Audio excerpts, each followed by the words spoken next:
This is the VOA Special English Development Report. Market researchers estimate that more than 1 billion personal computers are in use worldwide. Availability has improved in developing countries, but still remains limited compared to industrialized nations. Experts continue to debate how best to close this digital divide. Nicholas Negroponte established the One Laptop Per Child project in 2005. He would like to put a low-cost laptop in the hands of every child, especially those living in extreme poverty. His nonprofit organization has shipped its specially designed laptop to developing countries around the world.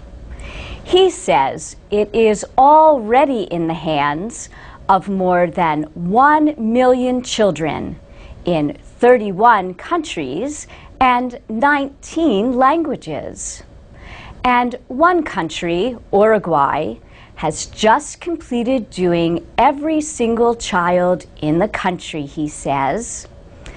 But the program has critics. They say trying to supply every child with a laptop, even at the current price of $160, is costly and inefficient. Stephen Ducker also makes low-cost computers, but his can run programs and applications for several students at once. He says these virtual desktops lower costs, reduce energy use, and lessen the need for technical support.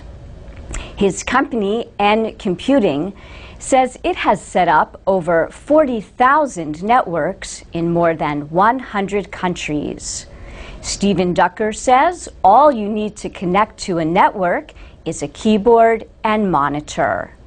You think you've got your own computer all to yourself, he says.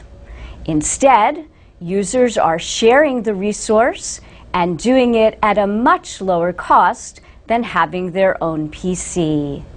As computers reach more children in developing countries, so too in many cases is the internet.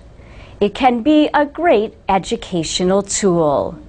But children also need to learn about the possible threats that can be found on social networks and other sites. Mark Mutunga is with Microsoft East Africa in Kenya.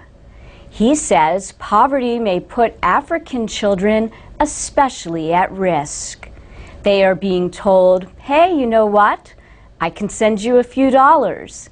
I can come and visit you. I can buy you a ticket.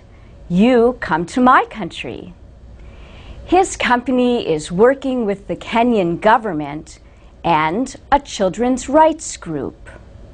Mark Mutunga says the coalition is trying to educate the public about how to protect children from online abuse. And that's the VOA Special English Development Report, available on Twitter and Facebook at VOA Learning English.